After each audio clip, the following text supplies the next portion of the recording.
told me once that the most interesting thing you can put on a slide's a picture, and lawyers don't have many of them. Next interesting thing is probably some numbers, and the accountants have got them, and we've got words, and so we're probably better not to have any.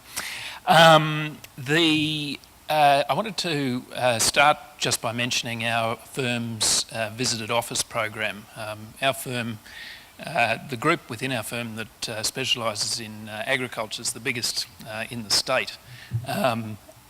And that is, we deal with farmers and graziers all day, every day.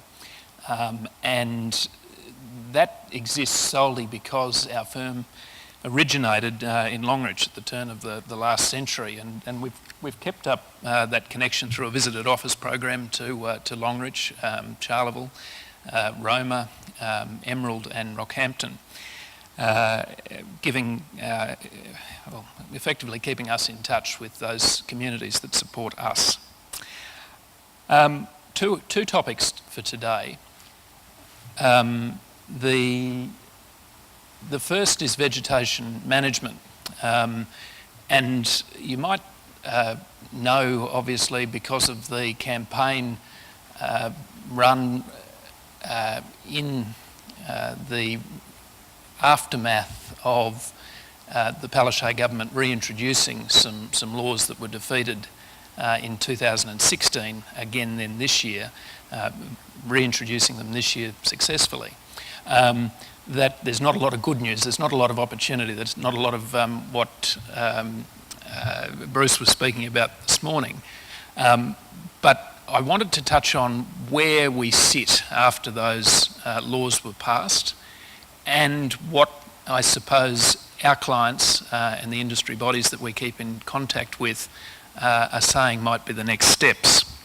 The other topic then that I'll touch on are the stamp duty concessions that really do enable succession planning exercises to occur now, whereas in years gone by they would have looked prohibitively expensive. There are real opportunities there that people are taking advantage of. And to set the scene on that, I'll give you a story that's true, although I'll switch some names and places around. Say you've got a couple that have spent a lifetime and they've built up quite a valuable beef cattle enterprise, obviously a lot of value in the land itself. Two children, for the sake of the example, now in their late 40s, early 50s. Dad's died. And left the property and the balance of the property to mum. Although before Dad died, they did a restructure in which the son took over ownership of the herd and leased the property from them, then mum and dad. Now it's a lease just with mum, obviously enough. As part of that exercise, the son actually paid mum and dad some money, so went out and borrowed in order to get that funding from a commercial lender. Needed to offer a guarantee to his. The parents needed to offer a guarantee to the lender, and that's sitting with significant exposure. Let's say it's a third of the value of the property. So the property's 5 million in debt, sitting with the son, although guaranteed by mum. That's a problem from a number of perspectives, or at least it's causing difficulty for at least three groups of people. One being mum, she's in her 80s, early 80s, and losing sleep over the fact that she's got exposure to the bank of $5 million. Despite having the asset, she sees that guarantee as potentially leaving vulnerable the off-farm assets that she's built up with the intention of giving them to the daughter and living on for the balance of her life. I should mention she's also still sharp as a tack and in very good health. Everyone's worried that she'll live to over 100. And the son's not all that happy either because, as I said, he's in his early 50s and by all means owns the cattle herd but doesn't own the land.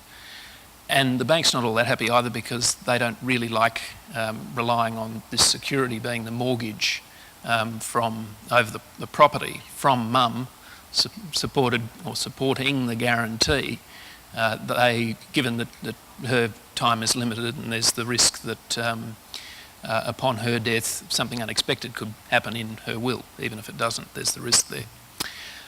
So you've got at least three unhappy parties, and faced with the challenge of coming up with a solution for that scenario. I'll go back to vegetation management for a second. Okay, a summary of what happened when that Vegetation Management and Other Legislation Amendment Act was passed on the 3rd of May. A really big one, and it did hit home for me listening to Bruce this morning when he talks about how agricultural enterprises, even those further down the supply chain, might take advantages of opportunities, particularly in this region.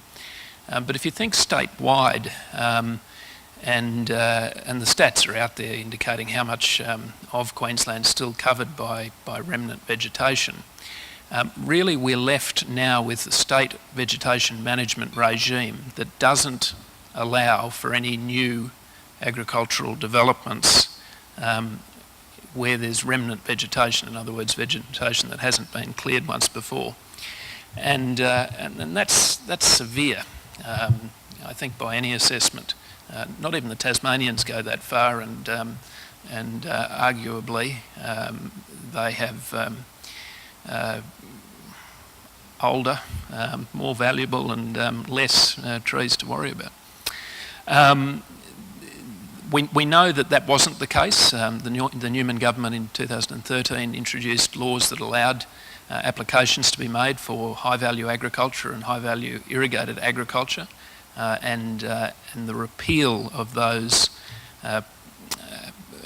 possibilities was one of the key features of the current government's defeated legislation in 2016 and successful legislation this year. I've read a little bit around that, and the state government says, oh, well, it's not really that we're closed-minded to the possibility of any new agricultural developments.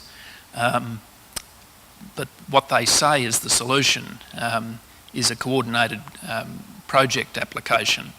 And there may be people in the room more familiar with that than me, but it is safe to say that it's off the table for most farmers and graziers. The level of political support and environmental analysis, consultancy costs that go with elevating a project and proving that it's of state significance sufficient to go down that track, certainly means that for all ordinary purposes we can say that new ag developments on remnant vegetation are off the table.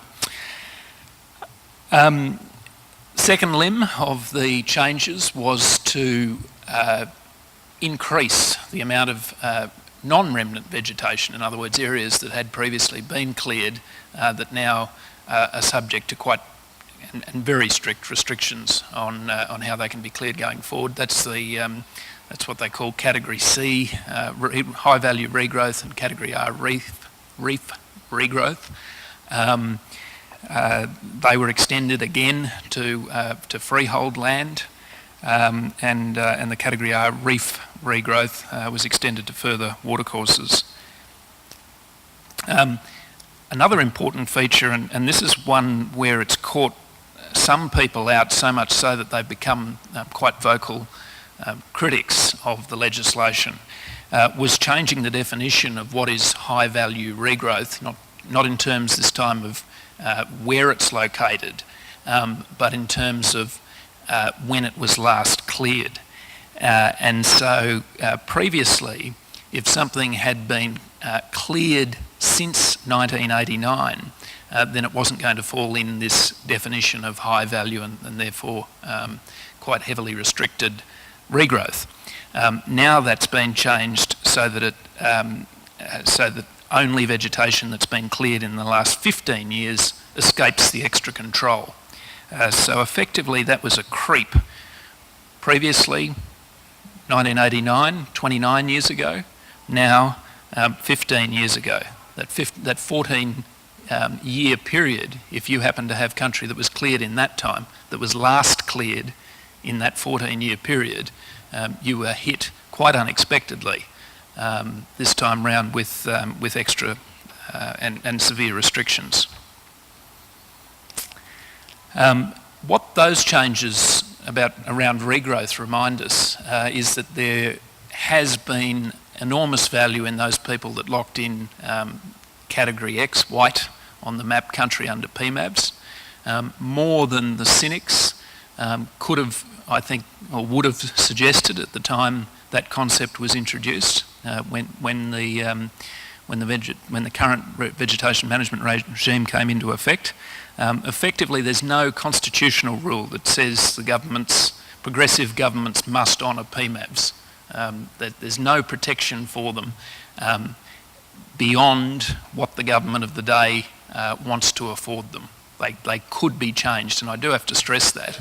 But despite that, despite the 19 changes to the Vegetation Management Act since 1999, the effect of PMABs has remained the same since it was introduced in 2004, I believe. So certainly worthwhile. If anyone does have any white country left that's not subject to a PMAB, it's time to look at it. Managing thickened vegetation, also widely publicised the fact that there was previously a code that allowed for a fairly informal process. If you followed the rules, you just notified the government that you were doing it, and you could thin in the old language. Now, having recognised that as a risk to the environment, or a particular risk to the environment, the government has repealed that code, and any what could have previously been done under that code needs approval. That approval might be forthcoming, but obviously there's an expense associated with achieving it. Tighter controls on fodder harvesting. The fodder harvesting code, although it still exists, is tougher now than it once was. And an interesting point on the removal of area management plans. Not a very common concept, but buried in the legislation was the provision for an area management plan to overrule the standard vegetation management laws, and that was repealed. That area management plan could only ever have been made with the government's agreement, but still it's been taken out entirely. And there is a cynical view out there that was done because certain landholder groups were becoming interested in pursuing that concept to try to negotiate an outcome with government. In fact, there was one in place at Dirranbandi, and the people behind that were naturally enough quite disappointed that they've lost their hard-fought plan, or hard-won plan. But more and more landholders were were looking at that opportunity to sit down with government and say, look, there are patches of timber here that we want to clear. We can still achieve the environmental outcomes that you're looking for. We're not trying to do the wrong thing, but the rules in the Act are too rigid. Let's come to some sort of flexible, negotiated outcome where everyone wins.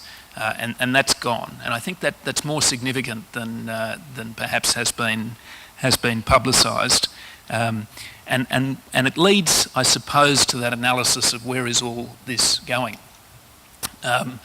The criticisms of the current regime, I suppose, are that it's bureaucratic. It's focused on, or it's designed so that it can be enforced quite centrally through satellite imaging.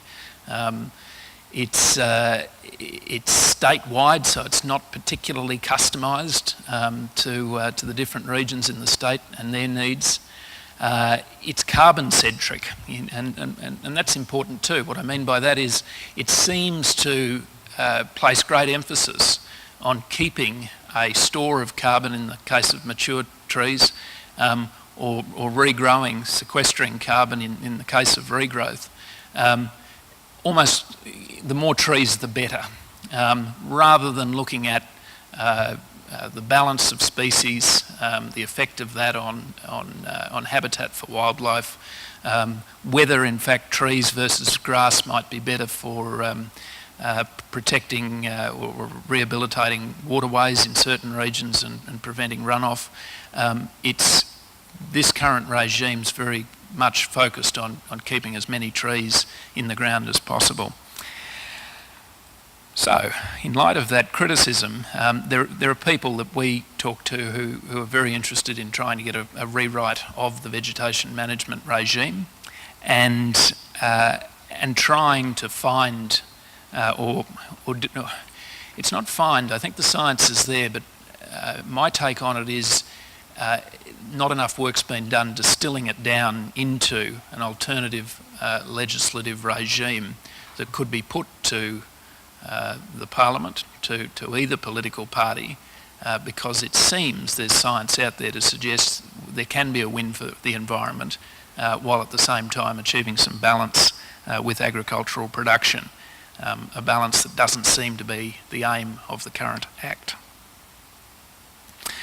There's a link with carbon, very quickly before I move on to a development, and that is that, very bluntly, and it is far more complicated than this, but very more complicated than I understand, but very bluntly, where the state government legislates a particular outcome, in other words, that regrowth needs to be left to regrow, or that remnant vegetation has to sit there as a carbon store. Effectively what the government is doing is robbing the landholder of opportunities to participate in a carbon trading regime. In other words, the only way you'll get in a marketplace for carbon a credit that can be sold is to prove that you're doing something that goes above and beyond the status quo, what you're compelled to do by law. If you're compelled to achieve an environmental outcome by law, you won't be paid for the carbon that the carbon abatement that you might otherwise do voluntarily.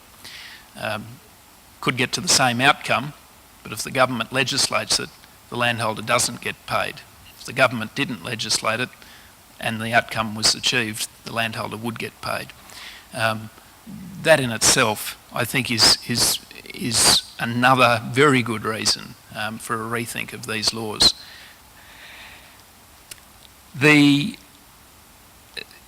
I've indicated in an article that I've written recently that I think there might be a glimmer of hope in trying to get common understanding on these problems, particularly that carbon market participation one, and that's in the form of the state government's Land Restoration Fund. Supposedly $500 million was committed to that this year. A project office was established within the Department of Environment and Science back in March, and quite recently, I think last week, the applications for the pilot phase of the funding program of $5 million closed, and amongst the projects that fund was looking for, and if the other 495 million still to come, we'll continue to look for, are projects that take the money that is available in the marketplace for carbon credits and deliver other benefits that the state deems worthy. They name environmental and social benefits, and effectively inject some top-up funding into those. So where a carbon project might, without that top-up funding, look borderline in terms of viability, you might be giving up more agricultural production than you're getting paid for in terms of carbon. The Land Restoration Fund is supposedly there, or at least reading between the lines, it looks like it could be there, and that money could be available to top you up if you can prove you're doing something else, such as rehabilitating watercourses or preserving koala habitat. I think when the government gets into this pilot phase of that program, they will begin to see how inhibited landholders are from participation in that carbon market because of those vegetation management laws. So I think some of that $5 million may just well produce the message that landholders have been looking to deliver to the government, and that is that we've got it wrong if we're truly trying to find a long-term viable solution to environmental the environmental objectives that we have as a state. Okay, back to duty. As I said, that's the more enlightening or more joyful topic, given that there are opportunities there. Most people know why we're even talking about this. Most people know that if a property changes hands under a will, there won't be any capital gains tax consequences, and there won't be any stamp duty consequences, and that's great. But like in that example I gave you earlier, sometimes it doesn't suit. Sometimes there's need or at least desire for valuable assets, particularly land, to be transferred earlier than the current owner's death. So the state government has, and state governments across Australia have long tried to tackle the problem. The problem being that if you put stamp duty, and I'll talk about stamp duty, although Will's touched on capital gains tax, and certainly that's the other half of the equation. But just focusing on stamp duty, transfer duty as it is now called,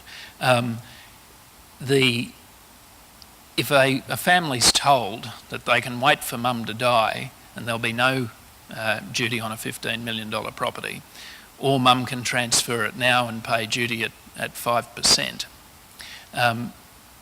that is likely to alter the decision. So the governments, over time, the government have said, well, okay, we need to try to encourage this for the sake of introducing the next generation to the land and keeping productivity up. And they've done that by introducing concessions. And over the years, they've become more and more valuable because they now apply in more and more circumstances. If we go back to before July 2014, you had to have a transfer that was going down a direct lineal line. You had to have it going from mum to son or dad to daughter. Now these transfers can go sideways and horizontally, or sideways and diagonally. They can go between cousins or uncles and nieces, etc. Even better, since July 2016, you can avoid, and that is no duty, even if the person who receives the property pays for it. Before that, you'd pay duty on the price that they paid or the debt that they took over when they took over the property.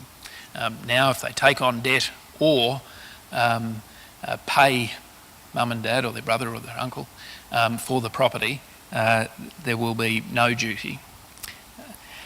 There's still, though, criteria for the concessions, and I did just want to touch on that today because it's a bit like what Will said in terms of in a good year or a bad, there are probably planning opportunities. And one of the criteria that seems to catch a lot of people until we do some work on their structures is that in order to qualify for the concession, the person transferring the land or directing the transfer has to be carrying on the business, the primary production business that's operated on the land. And the prevailing view on that means that they need to be either a sole trader or in a partnership that owns the productive assets, livestock in the case of a grazing operation.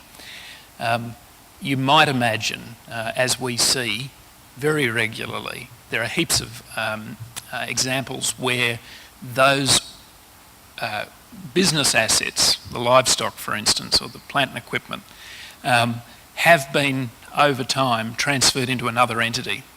We see it all the time. Family trusts, plenty of them out there where they own the livestock but mum and dad might still own the property in their own names. That example I gave you earlier the son now owns the livestock, mum owns the property in her name, that's an issue. That means that concession doesn't apply, and you're back talking about stamp duty on a sliding scale up to 5.75%. Again, $15 million. You're talking, we'll do this better, but let's say $750,000. The